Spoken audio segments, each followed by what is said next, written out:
महाकुंभ में इस बार आस्था का सैलाब उमड़ा है। इस आस्था के सैलाब में संगम में डुबकी लगाने की होड़ है।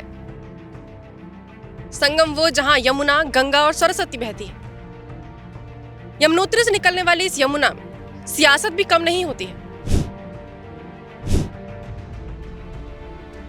ये नदियां जितनी पवित्र है, सियासत भी इन पे बहुत घमासान है। हरियाणा से दिल्ली आने वाली यमुना, यहां से ही सियासत और तेज हो जाती है जब हरियाणा सरकार, दिल्ली सरकार और केंद्र सरकार के बीच में यमुना को साफ करने को लेकर बातें उठती हैं। मेरी आप एक स्पीच दिखा दो जहां मैंने कहा कि भैया मैं यमुना जी को साफ कर दूंगा। यमुना जी जो कभी भारत की पौराणिक नदी के रूप में हम सबकी आस्था की प्रतीक थी। हम लोग तो दो ही नारा लगाते थे, हर हर गंगे, हर हर यमुने के नारे लगाते थे। नमस्कार, मैं हूं महक भारती, आप देख रहे हैं पॉलिटिकॉस।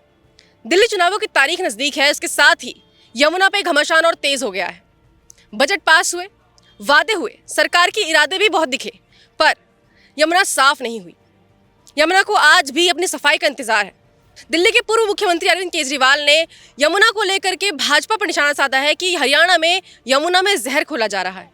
वहीं भाजपा भी पलटवार कर रही है। 10 सालों से जो पूर्व मुख्यमंत्री अरविंद केजरीवाल ने वादे किए थे वो निभाए नहीं गए। यमुना को साफ नहीं किया गया। यमुना को सिर्फ चुनावी एजेंडा बना के रखा गया है। आज दिल्ली यमुना के इस पानी के जरिए जहर पी रही।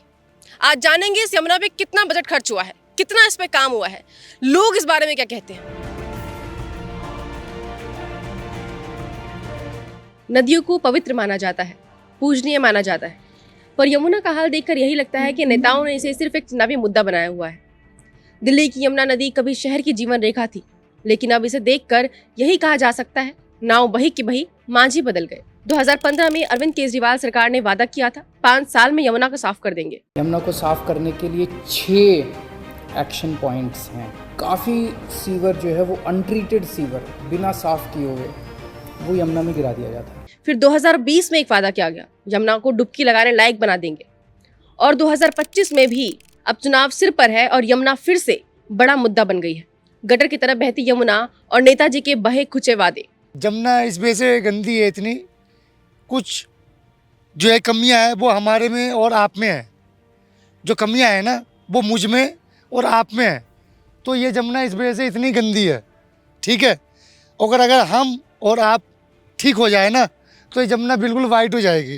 ये एक चीज़ है कि जनता की गलती है, लेकिन इंडस्ट्रियल वेस्ट जो आता है वो फैक्ट्रीज से आता है। यहाँ पे काम जो यहाँ पे जितने भी इंडस्ट्री है उससे आ रहा है, लेकिन उसको साफ करके भी हमने डाला नहीं जा रहा। उस पे ये यमुना, मैं यहाँ पे 25-30 साल से रहता हूँ। ये यमुना मेरे सामने पता नहीं कितनी बारी साफ हो चुका है, लेकिन क्या करा है साफ करने के लिए? किस तरीके से साफ हुई थी यहाँ पे? किरण से साफ होती है ये, सिर्फ गाद निकाला जाता है और कूड़ा निकाला जाता है उससे। और क्या निकालेगी यमुना से? तो यमुना का पानी भी तो काले रंग का ही हो गया ना। पानी जब पब्लिक जब तक नहीं मानेगी तो पानी तो काला होता रहेगा। तो मतलब सरकार जिम्मेदार नहीं है? सरकार जिम्मेदार नहीं है, जनता जिम्मेदार है। तो सफाई की जिम्मेदार कौन है? सफाई का जिम्मेदार ये है कि जनता जब तक अपने आप को सफाई नहीं रखेगी तब तक पूरी जो है कि भारत में सफाई नहीं हो सकता। पिछले 8 सालों में केजरीवाल सरकार ने यमुना सफाई के लिए 6000 करोड़ रुपए का बजट पास किया। इसमें 2000 करोड़ रुपए सिर्फ सीवेज ट्रीटमेंट प्लांट्स यानी एसटीपी बनाने के लिए रखे गए। लेकिन हाल ये है कि दिल्ली के 20 एसटीपी में से कई अपनी पूरी क्षमता के हिसाब से काम ही नहीं कर रहे, यानी हाथी के दांत खाने के और दिखाने के और। दिल्ली जल बोर्ड के मुताबिक यमुना में गिरने वाले 35 बड़े नालों में से 22 को ट्रीट करने का काम पूरा हो चुका है, लेकिन जब भी कोई रिपोर्ट आती है यमुना पहले से ज्यादा गंदी निकलती है। क्या लगता है कौन जिम्मेदार है यहाँ पे गंदगी का, यमुना को इस तरह ये हाल बनाने का? अब जो सरकार है वही है जिम्मेदार। और पब्लिक अब तो कूड़ा नहीं फेंकता, पहले फेंकता था, अब नहीं फेंकता। अब तो सही हो गया, पब्लिक तो सुधर गया है। तो यमुना में लगता है कि यहाँ पे अंदर जीवन अभी जीवित है? कुछ नहीं है यहाँ पे, सब खत्म हो चुका है। क्या लगता है सरकार इतने वादे करती है, बजट पास होते हैं यमुना को सफाई को लेकर के, सिर्फ वादे हैं या फिर काम भी हो रहा है? अब काम भी हो रहा है, ये बात नहीं कि बिल्कुल नहीं हो रहा है, लेकिन हो रहा है। कैसा काम हुआ अब तक? जैसे अभी ये इसमें पन्नी वन्नी बहुत पड़ता था और बंद हो गया। अब इतना पन्नी वन्नी नहीं, फूल वूल वगैरह डालते थे, अब नहीं डालने देते। वो तो काम हुआ है थोड़ा बहुत। लेकिन नाले का हाल इसका ऐसे ही कैसी है? नाले हाँ, वैसे का तो वैसे गंदा तो गंदगी ही है। सरकार सिर्फ वादे कर रही है ना। सरकार तो हम लोग तो देखो, हम लोग कभी कभी आता है, हम लोग सब में इतना हम ध्यान नहीं देते हैं। हम काम वाला आदमी है, काम करते हैं। मछली का टेस्ट कैसा लगता है फिर यहाँ का? जब साफ पानी होता है बरसात में उसी में टेस्ट होता है।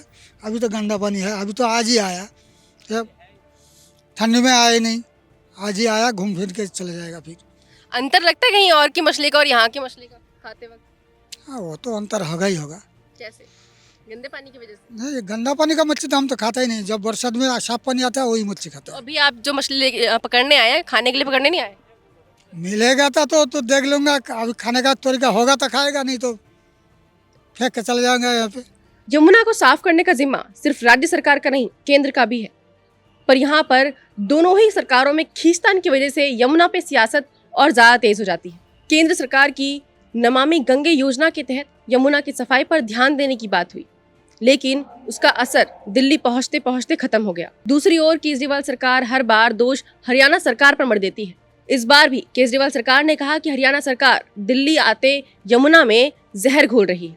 केजरीवाल कहते हैं हरियाणा से गंदा पानी आता है। अब सवाल ये है कि अगर हरियाणा का पानी ही गंदा है तो फिर केजरीवाल सरकार 6,000 करोड़ रुपए किसकी सफाई में लगा रही है? यमुना की इस दुर्दशा का गुनहगार है कौन? औद्योगिक कचरा यमुना में बिना ट्रीटमेंट के नदी में छोड़ा जाता है। सीवर और नाले दिल्ली के कई इलाकों में बिना ट्रीटमेंट के गंदा पानी यमुना में बहता है। बहाव की कमी, सर्दियों में पानी का प्रवाह कम होने से प्रदूषण बढ़ जाता है, और राजनीतिक खींचतान जिसमें काम कम और दोषारोपण ज्यादा होता है। वादे वो जो कभी पूरे नहीं हुए। यहाँ नदियों की किस्मत खराब है, नेताओं की चमक बरकरार है। घर के जोगी जोगड़ा, बाहर के जोगी सिद्ध। दिल्ली की जनता को अब यह तय करना होगा कि वे वादों की सफाई चाहती है या यमुना की। आखिर कब तक यमुना चुनावी तंदूर पर रोटियां सेकने के लिए इस्तेमाल होती रहेगी? बजट तो बह गया, पर यमुना के हालात वही हैं, नाले जैसी बदबूदार और जहरीली। पर बड़ा सवाल है, क्या अगले चुनाव में फिर से वादों की सफाई पर लड़ा जाएगा या यमुना की सफाई पर? ये यमुना है, इसे जीवंत होना चाहिए था। इसके अंदर जीवन है, ये बाहर जीवन दे रही है, पर ये मर चुकी है। इसका जिम्मेदार कौन है, सरकार या जनता? सरकारें लगातार वादे कर रही है, बजट पेश कर रही है, बजट में यमुना की सफाई के लिए अलग से बजट निकाल रही है, प्रेस कॉन्फ्रेंस में भाषणबाजी हो रही है। यहाँ पर हरियाणा के बैराज के पास हरियाणा सरकार पानी टेस्ट करके बताती है कि पानी बिल्कुल साफ है। वहीं दिल्ली की सरकार कहती है कि हरियाणा से गंदगी आ रही है, पर साफ कोई नहीं कर रहा है। मोदी जी केजरीवाल पर इल्जाम लगा रहे हैं और केजरीवाल लगातार बीजेपी पर निशाना साध रहे हैं।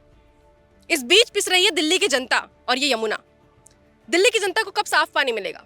कब सिर्फ इस पे बयानबाजी, भाषणबाजी से अलग सफाई की जाएगी? यमुना कब तक ऐसे ही मरी हुई रहेगी? दुनिया की और भी नदियां थी जो मर चुकी थी, पर आज उन्हें जिंदा किया जा चुका है। तो वो दिन यमुना के लिए कब आएगा? आज के लिए इतना ही। ऐसी ही स्टोरी के साथ हम आपको मिलेंगे दोबारा। कैमरा पर्सन ध्रुव वर्मा के साथ मैं महक भारती, पॉलिटिकॉस से। Please subscribe to the channel and download the Politicos app from the links in the description.